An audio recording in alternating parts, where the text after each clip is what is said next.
بسم الله الرحمن الرحيم.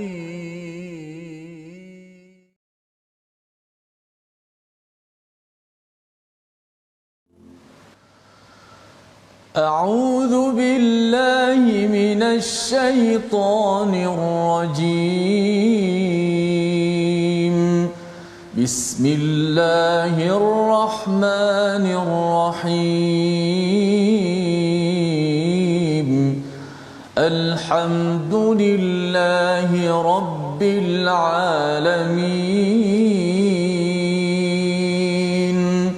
الرحمن الرحيم مالك يوم الدين إياك نعبد وإياك نستعين اهدنا الصراط المستقيم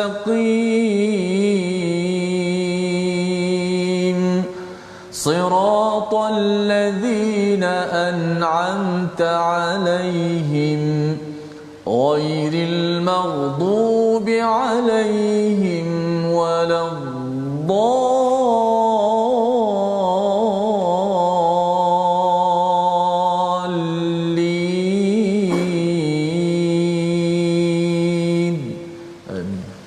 Assalamualaikum warahmatullahi wabarakatuh. Alhamdulillah wassalatu wassalamu ala Rasulillah wa ala alihi wa man walah. Syada la ilaha illallah, syada Muhammadan abduhu wa rasuluhu. Allahumma salli ala sayidina Muhammad wa ala alihi wa sahbihi ajma'in. Amma ba'd. Apa khabar tuan-tuan dan puan yang dirahmati Allah sekalian? Kita bertemu dalam My Quran Time, baca faham amal pada hari Jumaat penuh barakah pada hari ini. Kita doakan pada Allah Subhanahu Wa Taala, Allah menerima, mengabulkan doa kita, menerima amal kita pada hari Jumaat ini, dan moga-moga Allah mudahkan, berkati kepada tuan-tuan sekeluarga agar diberikan hidayah dari sini hinggalah dipimpin sampai ke syurga.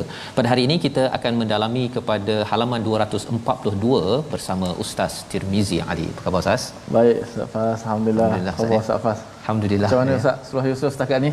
Alhamdulillah Ustaz ya, dia setiap babaknya itu memang mendebarkan sebenarnya ya, dan dia seperti movie ya, satu filem tu dia memang mencengkam hati dan perasaan. Dan saya yakin pada tuan-tuan yang berada di rumah juga yang sudah banyak kali membaca surah Yusuf, surah Duha. Ad-Duha adalah surah pengurusan stres dalam hidup kita, versi kecil ya, dan surah Yusuf ini adalah pengurusan stres ataupun cabaran ujian yang melanda pada skala yang lebih besar, yang harapnya kita sudah pun mendapat serba sedikit manfaat, ibrah, pelajaran daripada surah ini.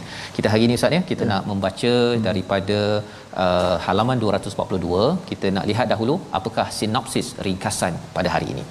Bermula daripada ayat 53, kita akan menyambung kepada perkataan yang dikaitkan dengan isteri kepada Al-Aziz, iaitu Zulaikha, iaitu nafsu yang mengajak kepada keburukan dan apakah hakikat kebaikan yang dibuat oleh seseorang manusia.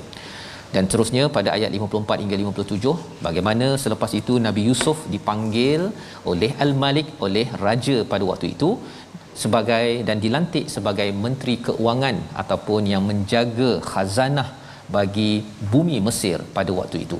Dan kemudian diteruskan pada ayat 58, anak-anak Nabi Yaqub ya mendapatkan bantuan ketika musim kemarau daripada pemerintah baru, iaitu Nabi Yusuf. Dan Nabi Yusuf sebagai pemerintah pada waktu itu membuat satu permintaan kepada abang-abang yang datang yang masih lagi tidak mengenali kepada Nabi Yusuf. Dan ayat 63, rundingan anak Nabi Yaqub ya kembali ke Syam untuk mendapatkan Bunyamin untuk dibawa semula ke Mesir, dan adakah ia dibenarkan?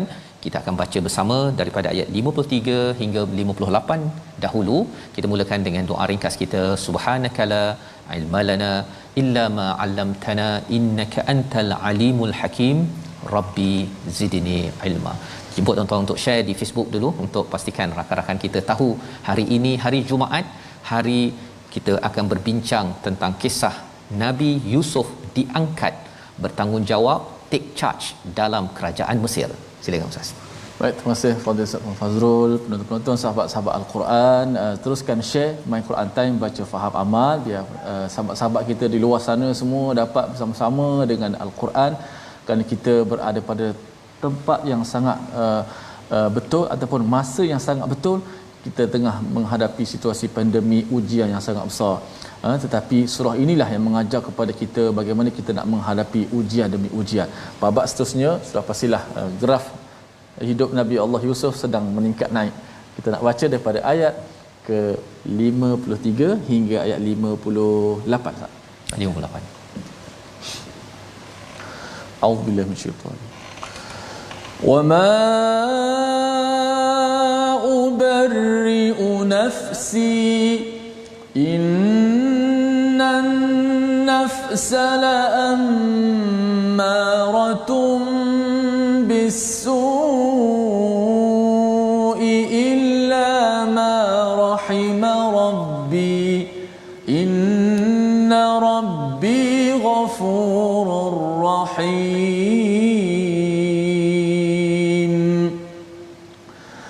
Wa qala al-maliku ائتوني به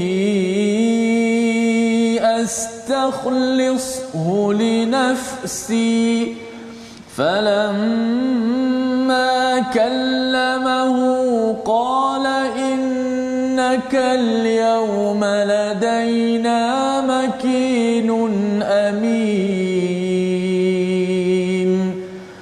قال اجعلني على خزائن الأرض إني حفيظ عليم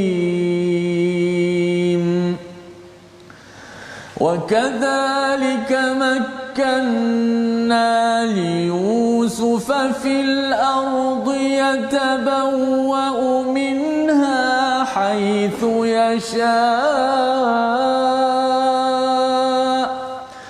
وكذلك مكنا ليوسف في الأرض يتبوأ منها حيث يشاء نصيب برحمتنا من نشاء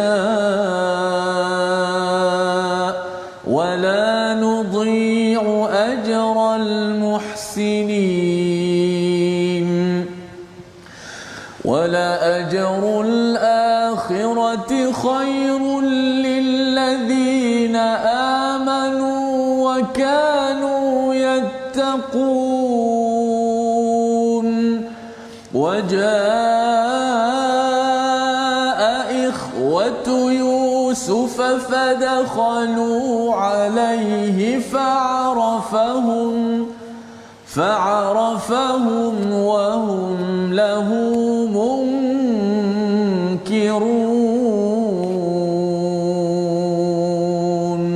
صدق الله العظيم. Astagfirullahalazim. Itulah bacaan daripada ayat 53 hingga 58 menyambung kepada kisah. Kita masuk kepada juz yang baru Ustaz ya. Juz 13 ya. Ini adalah satu juz baru, semangat baru, kesedaran baru, dan inilah kesedaran baru yang dibawakan, yang dinyatakan oleh Zulaiha, isteri kepada Al-Aziz pada ayat 53 menurut As-Sa'di, salah seorang ulama tafsir. Perkataan ini daripada Zulaiha ya. Kalau semalam kita bincang wa annallaha la yahdi kaidal khainin, Allah tidak memberi hidayah kepada orang yang membuat perancangan strategi untuk berkhianat. Tuan-tuan, kalau ada pihak-pihak yang sedang berkhianat untuk memusnahkan negara kerana kehendak diri sendiri ataupun kehendak kumpulan tertentu, Allah tidak akan beri hidayah walaupun dia meminta hidayah pada setiap kali solat.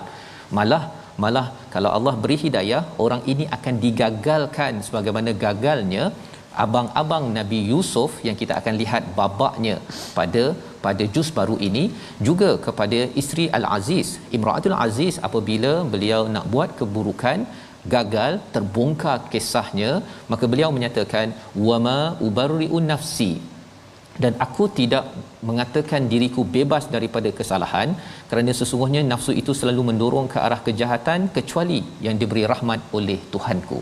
Inilah kefahaman yang penting kita faham. Diri kita ada 3 jenis nafsu Ustaz ya. Satu, la'ammaratu bisu, nafsu yang selalu mengajak ke arah keburukan. Ada nafsu lawamah, iaitu nafsu yang dia campur-campur. Dia buat baik, buat buruk. Bila dia buat buruk itu, bila dah habis dia akan marah balik pada diri dia. Itu nafsu lawamah. Dan satu lagi nafsu yang dinamakan sebagai nafsu mutmainnah, yang sentiasa buat baik dan sentiasa jaga diri untuk berada pada kebaikan. Ini jenis 3 jenis diri, nafs diri kita Ustaz ya. Jadi kata dalam ayat ini illa ma rahimar rabbi ya, sesungguhnya semua orang ini dia akan nafsu dia akan mengajak ke arah keburukan kecuali mendapat rahmat daripada Allah Subhanahu taala. Isteri Al-Aziz mengakui sebenarnya Nabi Yusuf mendapat rahmat yang besar, dan beliau pun mendapat rahmat itu sebabnya terelak daripada peristiwa seterusnya ya, kerana rahmat Allah. Kerana rahmat Allah, sesungguhnya Allah mengampunkan dan Allah Maha Penyayang. Ini adalah harapan bagi orang yang pernah buat silap, kena minta ampun, dan selepas diampunkan oleh Allah, orang ini akan disayangi seperti sebelum dia buat silap. Ini adalah kefahaman kita tentang bagaimana Allah mengampunkan manusia. Jangan kita rasakan kalau kita pernah buat silap sebelum ini tuan-tuan, ataupun kita berjumpa kawan kita dia pernah buat silap, kita kata Allah tak sayang kamu macam mana kamu dahulu ya. Jangan cakap begitu. Pasal apa? Pasal Allah mengatakan inna rabbi ghafurur rahim. Allah mengampunkan, lepas itu Allah sayang berlampau-lampau, sebagaimana sebelum orang itu berbuat dosa dia juga diberikan rahmat daripada Allah Subhanahu Wa Taala. Pada ayat 54, Al-Malik sudah mendengar pengakuan daripada isteri Al-Aziz ya, isteri pemerintah, kerana niswah, wanita-wanita elit pada waktu itu dia pinpoint kepada isteri Al-Aziz. Isteri Al-Aziz mengaku, maka kata Al-Malik, ituni bihi astakhlishu li nafsi ya, datangkannya kepadaku ya dengannya, iaitu Nabi Yusuf, datangkan kepadaku dengannya, dan aku akan memilih dia li nafsi. Ya, dia nak jadikan Nabi Yusuf ini sebagai personal advisor kepada penasihat kepada Al-Malik, pasal selama ini dia duduk dekat Al-Aziz, kemudian dia dimanipulasikan. Padahal bila didengari kepada pendapat idea daripada Nabi Yusuf daripada penjara tu Ustaz ya, ini bijak ni kan, ini perlu menjadi penasihat saya, kerana kalau letak bawah orang lain tak boleh memanfaatkan Nabi Yusuf dengan cara terbaik. Buktinya kena penjara Ustaz, kena penjara. Jadi falamma kallamahu, bila dah bercakap-cakap dengan Nabi Yusuf itu, qala innakal yaum, ini adalah babak-babak yang penting Ustaz ya. Dalam surah ini bila ada perkataan al-yaum ini menunjukkan al-yaum itu bukan berlaku dalam masa sehari 2 hari. Dia kena menunggu. Kalau contohnya Nabi Yusuf ini beberapa belas puluh tahun ya baru sampai kepada tahap ini. Allah. Sabarnya apa Ustaz? Ada 4 sabar ya, kalau menurut kepada Imam Al-Qurtubi, 4 sabar Nabi Yusuf ialah sabar dalam telaga. Ya. Sabar ketika menjadi hamba, iaitu kena jual. Hamba ataupun sabar ketika dalam penjara, dan juga sabar ketika menahan diri daripada perkara yang diharamkan ketika berada di bersama dengan isteri Al-Aziz. Jadi sabar, rupanya cabaran ujian yang melanda itu menyiapkan Nabi Yusuf untuk bawa kepada yang Ustaz cakap graf naik tu. Kalau saham tengah naik tu. Okey. Mencanak. Yang pertama apa? Ladaina makinun amin. Ya, sekarang kamu di tempat yang ada kedudukan. Dulu kamu dihina di dalam perigi penjara, dihina di depan niswah, sekarang kamu diangkat. Power. Dulu ada power sana. Power ya. Dulu kamu tak ada power, sekarang kamu ada power. Dan amin, dulu orang tak percaya pada kamu ya, tetapi sekarang kamu dipercayai kerana kamu ini sebenarnya ada potensi, dan engkau akan diletakkan ladaina ya, di sisi kami. Ini sebagai satu anugerah Ustaz ya, daripada Allah melalui perkataan Al-Malik pada waktu itu. Qala ja'alni ya. Maka kata Nabi Yusuf kata jadikan aku ala khazainil ard. Sepatutnya jadi astakhlishu li nafsi, jadi personal PA lah Ustaz ya, secretary ya, usaha. Tapi kat sini kata Nabi Yusuf, tak. Jadikan aku sebagai bendahara ataupun menteri keuangan bagi bumi Mesir ini. Menjaga khazanah. Jadi inni hafizun alim. Sesungguhnya aku ini adalah orang yang menjaga dan orang yang mengetahui. Di sini perbincangan ulama banyak Ustaz ya, untuk maklumat, iaitu bila dah diberikan jawatan itu, Nabi Yusuf tak ada. Dulu Nabi Yusuf ni jenis yang senyap, ya, adik kena buli selalu kan, senyap apa sebagainya. Tetapi kali ini Nabi Yusuf tidak duduk diam, malah tiba-tiba dia naik dan juga minta jawatan. Dia claim aku seorang yang boleh menjaga harta dan Betul. juga pandai tahu. Ada ilmu menguruskan keuangan ekonomi bagi bumi Mesir ini, dan aku ini jenis orang yang menjaga, betul-betul menjaga amanah yang ada kemampuan itu. Jadi mengapa Nabi Yusuf bangkit? Kerana di sini nanti kita akan sambung pada ayat 56. Nak minta ustaz baca sekali lagi. Dia punya clue dia dekat mana? Dekat perkataan al-muhsinin Ustaz. Oh, okey. Kita baca sama Ustaz. Baik, Allah Akbar, insya-Allah. Baik, kita nak baca ayat 56, meneruskan lagi bagaimana Allah menyusun susunan hidup Nabi Allah Yusuf alaihi salam. Ayat 56. A'udzubillahi minasyaitanir rajim. Wa kadzalika makkanna li Yusuf fil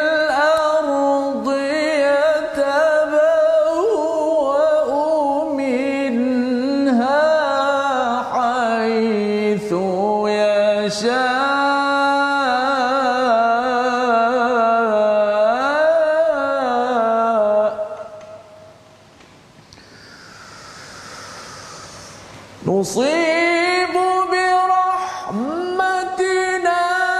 من نشاء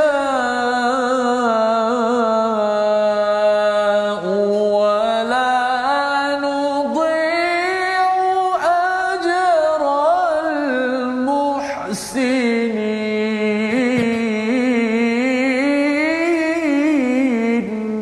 صدق الله العظيم.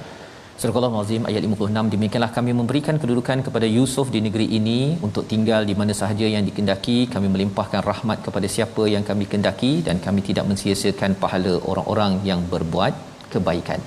Inilah jawapan menceritakan tentang babak seterusnya. Wa kadzalika makkanna li Yusufa fil ard. Inilah ya tempat di mana cerita bagaimana proses Nabi Yusuf itu diletakkan, kami berikan kedudukan fil ard, iaitu di bumi Mesir. Ini jawapan kepada orang Yahudi yang bertanya kepada Nabi Muhammad sallallahu alaihi wasallam, macam mana daripada Palestin orang-orang Yahudi itu ataupun Bani Israel boleh berada di Mesir ini. Awalnya melalui masuk telaga dijual, itu yang orang yang beli itu daripada Mesir, dan waktu itu masih lagi sebagai hamba. Tetapi sekarang ini menjadi pemerintah yang mulia yang berada di Mesir. Yatabawwa'u minha haitsu yasha. Perkataan ini amat menarik Ustaz. Yatabawwa'u ini maksudnya diberikan tempat tinggal di mana sahaja yang Nabi Yusuf suka. Mengapa di-highlightkan perkara ini? Dulu rumahnya dekat mana Ustaz? Telaga. Allah. Dulu rumahnya dekat pasar kena jual murah. Dulu rumahnya jual murah Ustaz. Jual murah. Rasa kan? Macam hina je. Darahim itu maksudnya murah-murah je lah. Pasal apa? Pasal kalau dikenal pasti itu adalah proses penghambaan kepada budak-budak. Soalan macam barang reject je. Jadi rumahnya itu berubah-ubah. Ya, masuk kafilah tersebut, masuk ke pasar, masuk ke rumah Al-Aziz, ingatkan dah selesa lah kan. Akrimi, tolong muliakannya. Tapi rupanya rumah orang lain buatlah apa yang dia nak buat, ya. Jadi inilah suatu cabaran. Dan bila seterusnya rumahnya kat mana Ustaz sebelum di istana ini? Di penjara. Allah. Betapa cabarannya yang melanda, ya. Tidak pernah ada rumah yang tetap, tapi kali ini Allah menyatakan yatabawwa'u minha haitsu yasha, boleh pilih rumah mana yang dia kehendaki di Mesir itu. Jadi ini salah satu daripada bukti bahawa kalau nak pilih rumah, nak beli rumah, okey Ustaz. Ya, pilih rumah yang bagus-bagus, tak ada masalah. Kerana apa? Kerana ini yang diberikan kepada Nabi Yusuf selepas bukan sewa saja, berpindah-pindah daripada telaga pergi ke pasar, pergi sampai ke penjara, tapi rupanya Allah sedang menyiapkan istana untuk Nabi Yusuf alaihi salam. Nusibu bi rahmatina man nasha. Ini lagi satu lagi Ustaz. Allah. Biasa orang cakap nusibu ni kaitan dengan musibah. Biasa orang cakap musibah ni yang buruk je kan. Tapi di sini Allah cakap nusibu bi rahmatina man nasha. Ini adalah musibah dengan rahmat daripada Allah yang kami kendaki. Allah. Musibah ada dua jenis.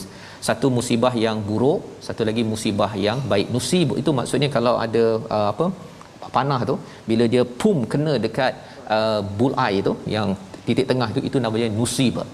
Maksudnya bila Allah beri sesuatu kepada kita, dia memang tak salah alamat. Allah bagi kepada kita COVID-19 sekarang, ada yang bisnes terkesan, ada yang kena cabaran sakit, ada yang bisnes makin naik. Semua itu adalah nusib, dan itu adalah birahmatina man nasha.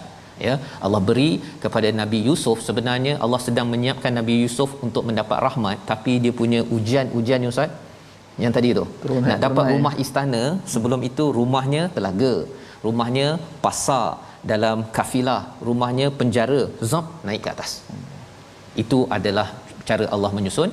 Wala nudiu ajral muhsinin, dan kami tidak menyia-nyiakan kepada orang yang muhsin. Ini cluenya. Ini Nabi Yusuf seorang yang ihsan, amat baik, ya, amat baik kepada Allah, ihsan pada Allah dan ihsan kepada manusia. Kita akan tengok dalam cerita yang seterusnya nanti betapa Nabi Yusuf ini amat ihsan kepada sesama manusia. Tetapi ihsan pada Allah inilah yang menyebabkan minta jawatan khazainil ard pada ayat 55. Pasal apa? Pasal Nabi Yusuf melihat kepada pelbagai khianat-khianat yang dibuat oleh orang-orang sebelum ini, termasuklah wanita-wanita Mesir, termasuklah pemimpin-pemimpin politik di Mesir pada waktu ini. Kalau mereka memerintah Mesir terus, habis Mesir, hancur ekonominya. Kerana apa? Mereka khianat pada tugas mereka.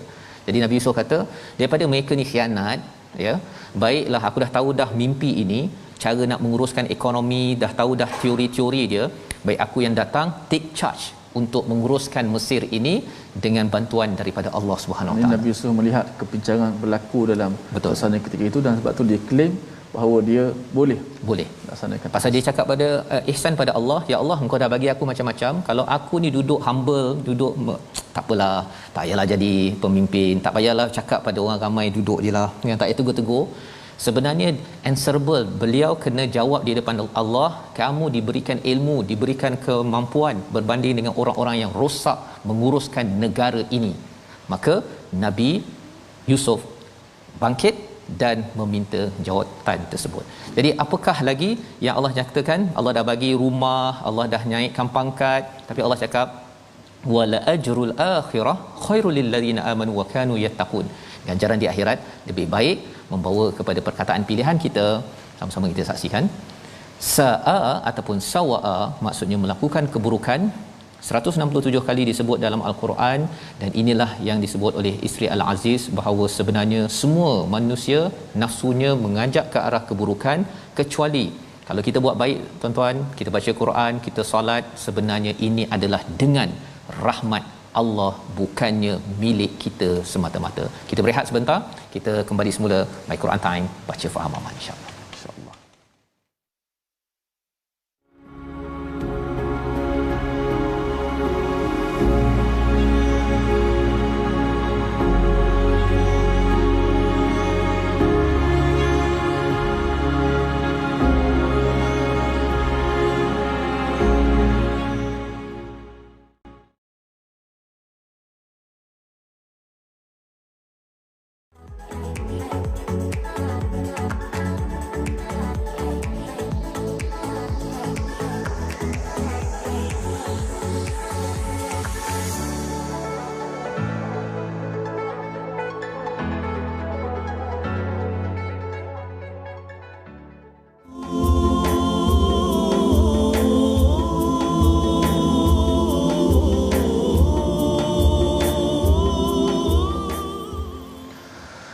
فصبر جميل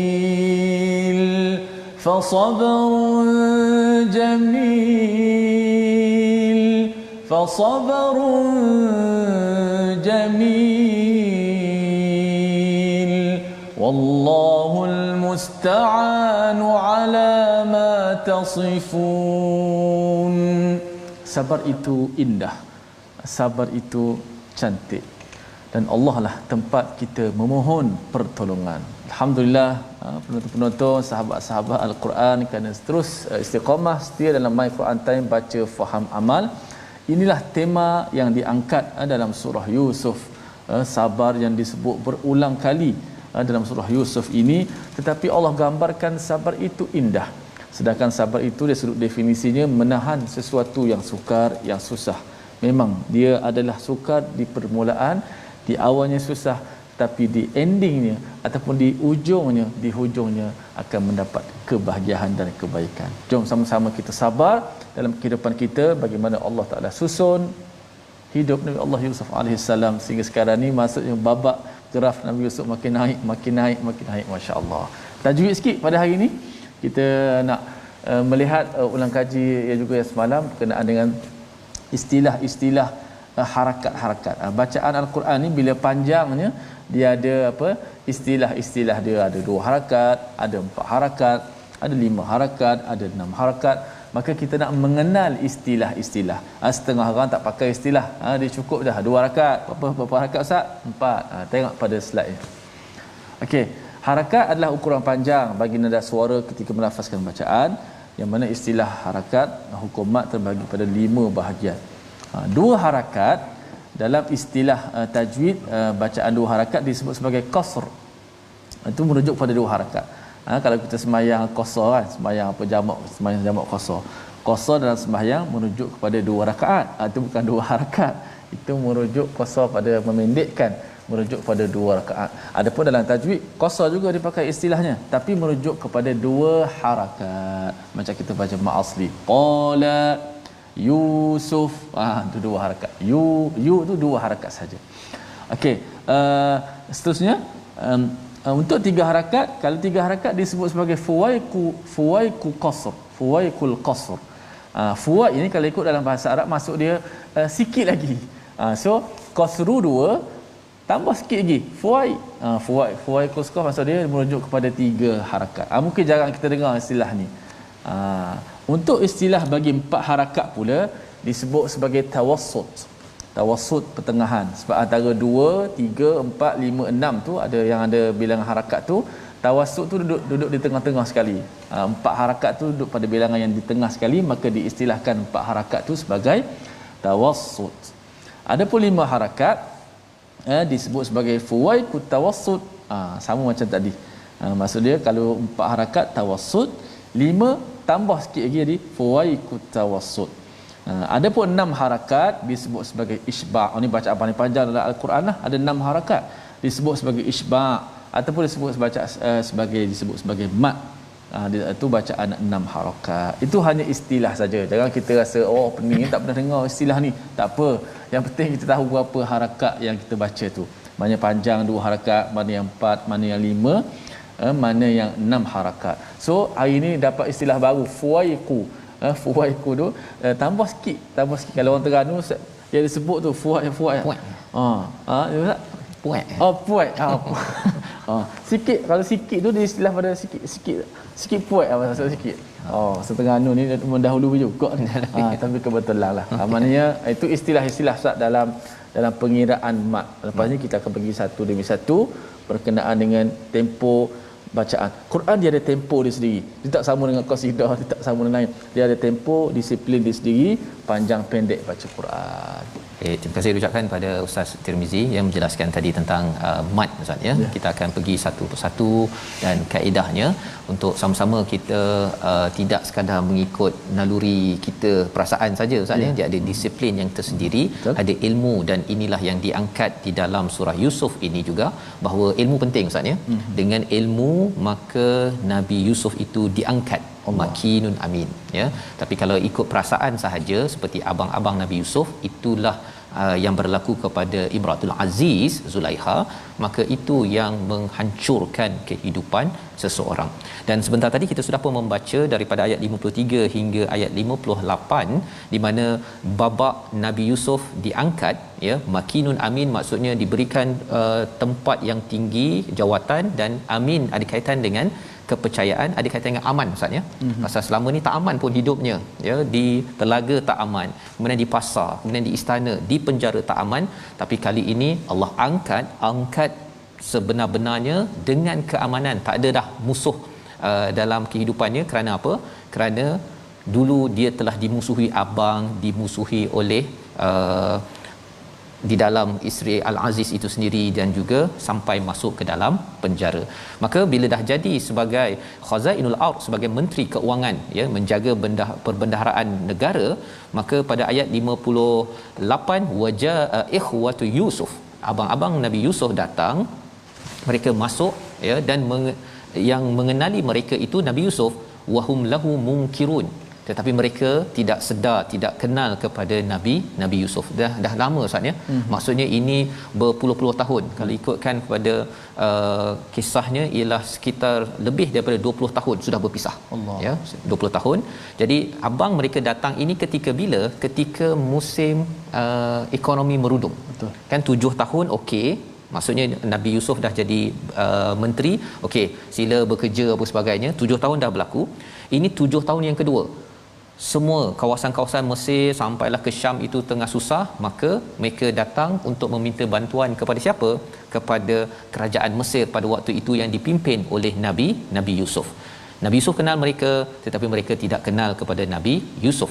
Walamma, pada ayat 59, apabila mereka, ketika Nabi Yusuf menyiapkan bahan makanan untuk mereka, dia berkata, baulah kepadaku saudaramu yang sebapa dengan kamu, tidakkah kamu melihat bahawa aku menyempurnakan sukatan dan aku adalah sebaik-baik penerima tetamu.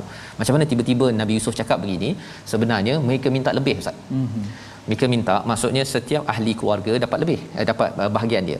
Jadi seorang ni dia cakap bahawa kami nak minta untuk ayah kami yang ditinggalkan di Syam, dan juga adik kami pasal kena jaga ayah.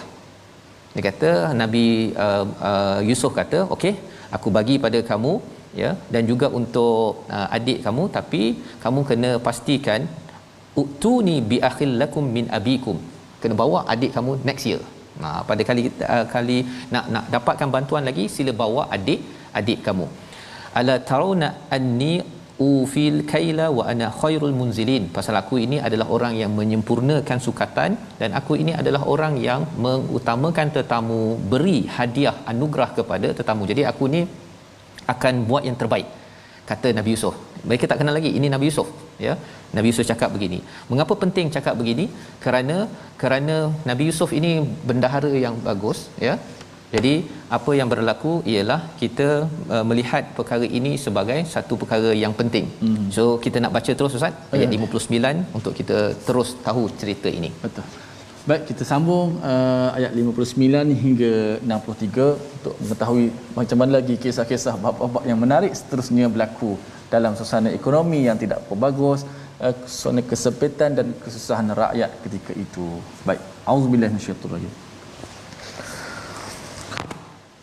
وَلَمَّا جَهَّزَهُم بِجَهَازِهِمْ قَالَ ائْتُونِي بِأَخٍ لَّكُم مِّنْ أَبِيكُمْ أَلَا تَرَوْنَ أَنِّي أُوفِي الْكَيْلَ وَأَنَا خَيْرُ الْمُنزِلِينَ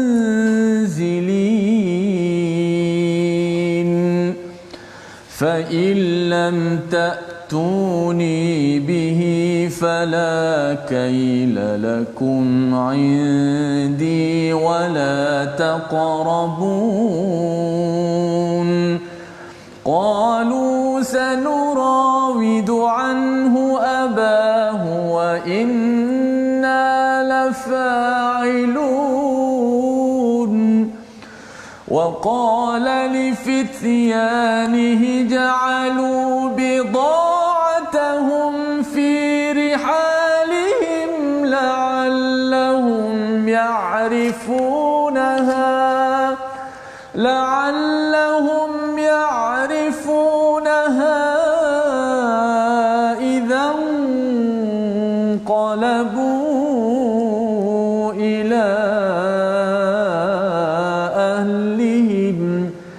إِذَا انقَلَبُوا إِلَى أَهْلِهِمْ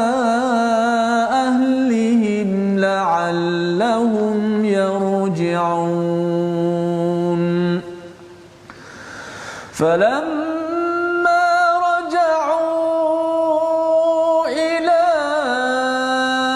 أبيهم قالوا يا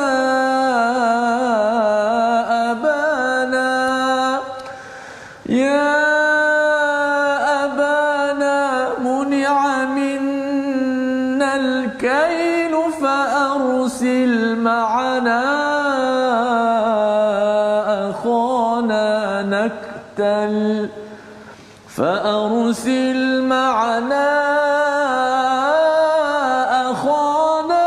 نكتل وإنا له لحافظون. صدق الله العظيم.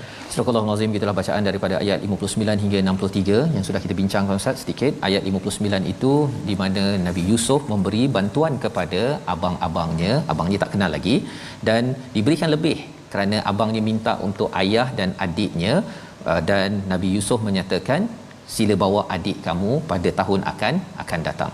Fa illam ta'tuni, pada ayat 60, jika kamu tidak membawanya, tidak ada lagi sukatan pada kamu indi, daripadaku, wala taqrabun, jangan lagi kamu mendekati kepada pemerintah ataupun kepada menteri keuangan pada waktu itu di Mesir, Ustaz ya. Jadi ini kira garang juga ni Nabi Yusuf. Pasal apa? Pasal ini adalah sistem verification ya, pengesahan kepada betul tak kamu minta untuk ayah dan juga untuk adik kamu. Ayah okey, tapi adik kamu tu betul ke dia ni ada ataupun tak ada. Ini pelajaran untuk kita pada zaman ini tuan-tuan ya. Bila kita memberi bantuan, kita kena pastikan orang itu wujud. Pasal ada juga kes Ustaz ya, letak beras dekat tempat-tempat untuk ambil makanan tu. Sekarang kan ada gerobok-gerobok tu, ada CCTV yang tangkap gambar satu keluarga ambil semua barang-barang kat situ. Jadi itu pengurusan yang tidak efisien yang kita belajar daripada Nabi Yusuf. Verification, sahkan betul-betul orang itu wujud. Lebih daripada itu ada strategi sebenarnya, kerana Nabi Yusuf kenal ini abang-abangnya dan dia nak kembali bertemu dengan ahli keluarganya. Jadi pada ayat yang ke-61, qalu, kata mereka, abang-abang Nabi Yusuf kata, sanurawidu anhu, kami akan pujuknya, iaitu Nabi Yaqub, abahu, wa inna lafa'ilun, kami akan lakukannya ya. Ini janji mereka. Maka kata Nabi Yusuf kepada pembantunya pada ayat 62 itu, letakkan barang-barang yang mereka letakkan tadi ke dalam karung mereka agar mereka dapat kenal dan kembali semula ke Mesir. Apa ceritanya? Bila mereka nak dapat bantuan Ustaz ya, kira subsidi bantuan ketika musim kemarau ataupun musim ekonomi merudum. Syaratnya mereka nak dapat bantuan tak boleh ambil bantuan free percuma begitu saja. Mereka kena bawa dia punya barang tukaran. Dia sistem barter lah. Sistem barter ya, barang tukaran banyak sikit itu terpulang, tetapi yang pentingnya pasal nanti kali kedua mereka akan bawa benda yang amat tidak berharga ya, pasal dah tak ada lain. Tapi pemerintah, maksudnya Nabi Yusuf menggunakan kaedah mesti bawa sesuatu, mesti tukaran. Pasal apa? Kalau tidak Ustaz, siapa-siapa boleh minta ya, dan apatah lagi kalau tidak ada pengesahan dan tidak ada tukaran. Kadang-kadang orang tu dia mungkin kat rumah ada kereta 3 biji contohnya. Kadang-kadang kat rumah dia ada perabot yang cantik-cantik, tapi dia kata saya sebenarnya T20 yang hilang dan tak ada duit. Kan? Dan dia boleh minta bantuan sampai 5-10 ribu, dan orang pun bantu nah RM5, RM10. Orang derma, kesian tengah cerita je. Tapi kat rumah dalam akaun dia ada sesuatu yang berharga yang boleh dia sumbangkan untuk membina, ataupun mungkin juga kalau dalam konteks sekarang ini kemahiran dia boleh ditukarkan berbanding bagi 5,000 bagi 500 percuma huha, dan saya boleh minta lagi pada masa akan datang. Maka ayat 63 itu menceritakan apakah yang dibuat oleh abang-abang Nabi Yusuf. Kita baca sekali lagi Ustaz ayat 63 untuk kita melihat bagaimana kesungguhan abang Nabi Yusuf yang mendebarkan. Silakan. Baik, masya-Allah. Ada satu komen daripada sahabat kita, dia kata apa? Sahabat itu indah Kemudian buktinya sabar itu indah walaupun penat di awalnya, buktinya surah Yusuf lah. Yusuf sendiri itu buktinya, oh memang indah sungguhlah dia punya ceritanya. Baik, kita nak baca ayat 63, ayat terakhir. Oh masya-Allah. Saya rasa Ustaz sekejap sangat Ustaz. Tak cukup masa. Tak apa, kita baca ayat 63, kita baca dahulu, kemudian kita tengok apa lagi dialog-dialog ataupun kes-kes yang berlaku. Auzubillahi minasyaitanir rajim. فَلَمَّا رَجَعُوا إِلَىٰ أَبِيهِمْ قَالُوا يَا أَبَانَا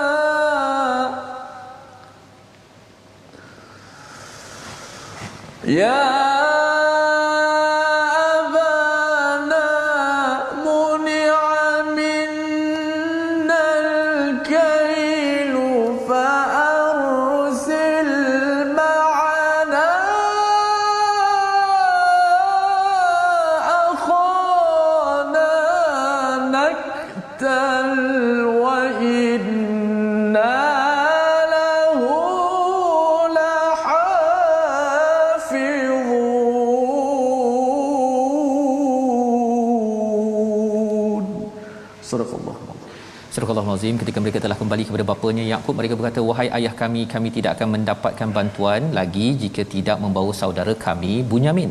Oleh itu biarlah saudara kami pergi bersama kami agar kami mendapat bantuan dan sungguh kami akan menjaganya. Sekali lagi berjanji Ustaz. Dulu berjanji nak jaga Yusuf, kali ini minta pada si ayah ya nak bawa Bunyamin, pasal syaratnya kalau nak dapat bantuan mesti bawa membuktikan bahawa mereka minta bantuan untuk orang yang betul. Ada orang itu namanya Bunyamin tadi. Jadi bila mereka cakap begini Ustaz, sebenarnya nak menceritakan bahawa ini cabaran seterusnya. Bila Ustaz baca tadi fasabrun jamil, Allah. Selepas ini Ustaz, Nabi Yakub akan mengulang balik perkataan itu. Ada ulang lagi fasabrun. Ada lagi. Rupanya tak habis dengan kehilangan Yusuf, ada sesuatu yang berlaku kepada Bunyamin. Dan ada seorang daripada rakan kita Muhammad Izam cakap, ada ke kisah Nabi Yusuf ni kena mengena dengan zaman sekarang? Mana ada orang yang kena uji sampai standard Nabi Yusuf, mana nak cari? Cara kita membaca surah Yusuf ini ialah Allah bawakan yang ekstrim pernah berlaku pada Nabi Yusuf, memujuk kepada Nabi Muhammad bahawa Nabi Muhammad mungkin diperli, dihina, dihenyak, sedih dengan kepergian isteri dan juga bapa saudaranya. Bila tengok kepada kisah Nabi Yusuf, Nabi dipujuk bahawa ada lagi orang yang menghadapi cabaran tetapi akhirnya mendapat menjadi seorang yang makinun amin. Dan kita ada sambungan lagi selepas ini ya. Jadi bila kita tengok pada diri kita, kalau kita ada adik-beradik ada sedikit-sedikit konflik, alhamdulillah kita tak sekonflik Nabi Yusuf bersama adiknya. Kalau kita rasa kita ni pernah diberi gaji yang rendah tapi kita tak sampai dijual, ya. Kalau kita ni rasa bahawa kita ini dikhianati tapi mungkin kita tak sampai kena penjara pada perkara yang kita tak pernah buat macam Nabi Yusuf ini sendiri. Dan banyak lagi pelajaran yang kita akan tengok sepanjang kisah ini. Kesimpulan ini kita akan dapat, Allah beri kesimpulan di hujung surah Yusuf ini sendiri. Jadi ini akan kita sambung bila kita lihat si abang minta izin Bunyamin bawa, tapi ayahnya adakah akan marah ke ataupun akan sedih ke ataupun akan pukul abangnya pasal dulu dah melampau? Kita akan saksikan esok insya-Allah, bukan esok, lusa Ustaz ya. Saya tak sabar Ustaz. Tak sabar. Nak terus saja. Tapi kita tengok dahulu resolusi kita. Yang pertama, resolusi halaman 242, selalu mohon rahmat untuk dijauhkan daripada mengikut hawa nafsu dalam hidup kita. Yang pertama. Yang kedua, tonjolkan diri, take charge untuk memegang jawatan jika ada kelayakan berdasarkan keperluan sesuatu tempat. Jangan duduk diam lagi.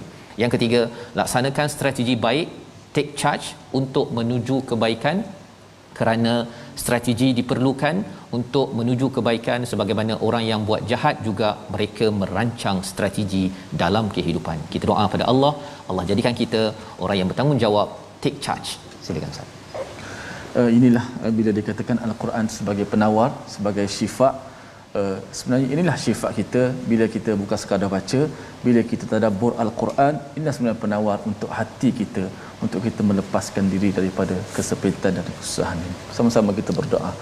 Bismillahirrahmanirrahim. Alhamdulillah wassalatu wassalamu ala Rasulillah. Ya Allah, Tuhan kami, berikanlah kepada kami jiwa yang tenang ya Allah, sebagaimana jiwa mutmainnah. Kurniakanlah kepada kami jiwa yang sentiasa sensitif apabila melakukan kesalahan, jiwa yang sentiasa tersedar daripada melakukan kesalahan. Berikanlah kepada kami nafsul mutmainnah, jiwa yang tenang, yang cepat untuk melakukan kebaikan, yang sentiasa redha dengan takdir kami. Kami sedar itulah kunci kebahagiaan dalam kehidupan ini, bila kami redha dengan takdir qada dan qadar yang telah ditentukan kepada kami. Oleh itu berikanlah kepada kami pahala ya Allah. Berilah kepada kami ganjaran yang baik di dunia dan juga di hari akhirat ya Allah. Amin ya rabbal alamin. Alhamdulillah. Amin ya rabbal alamin. Moga-moga Allah mengabulkan doa kita Ustaz, untuk kita sama-sama ya menjadi orang yang amat sensitif terhadap rahmat daripada Allah, agar kita sentiasa sedar bahawa kebaikan kita ini adalah curahan rahmat Allah, bukannya kekuatan diri kita sendiri. Ini yang kita ingin sebarkan dalam tabung gerakan Al-Quran. Kita ingin menyebarkan, membina generasi pemimpin yang makinun amin hafizun alim, ya, yang benar-benar menjaga amanah tanggungjawab dan ada ilmu. Jangan sekadar memimpin tapi buat ikut kehendak diri, merosakkan negara ini. Dan inilah juga yang kita ingin bekalkan bersama ya. Kita ada program baru Ustaz ya, di TV Al-Hijrah. Ada 2 program pada malam ini, iaitu La Tahzan ya. Dia ada kaitan dengan kisah Nabi Yusuf ini juga sebenarnya dalam pandemik yang berlaku. Jangan sedih, La Tahzan jam 9 malam ini. Dan juga jam 10 kita ada Labaikallah ya, subhanallah ya, untuk kita menjiwai kepada Aidil Adha, pengorbanan haji. Kita tak dapat pergi Ustaz ya, tetapi semangatnya tentang ayyamam ma'dudat itu perlu kita ingati dan kita jiwai malam ini jam 10 malam insya-Allah. Jadi kita bertemu lagi insya-Allah ulangan pada malam ini, esok pagi Quran time kita. Dan jangan lupa untuk kita jaga kesihatan, teruskan ya komitmen vaksin, dan juga kita berusaha sebaik mungkin dengan memakai pelitup muka SOP yang disiapkan, dengan tawakal kita kepada Allah Subhanahu Wa Taala. Terus kita berdoa, kita dapat keberkatan My Quran Time, baca, faham, amal insya-Allah. Insya-Allah.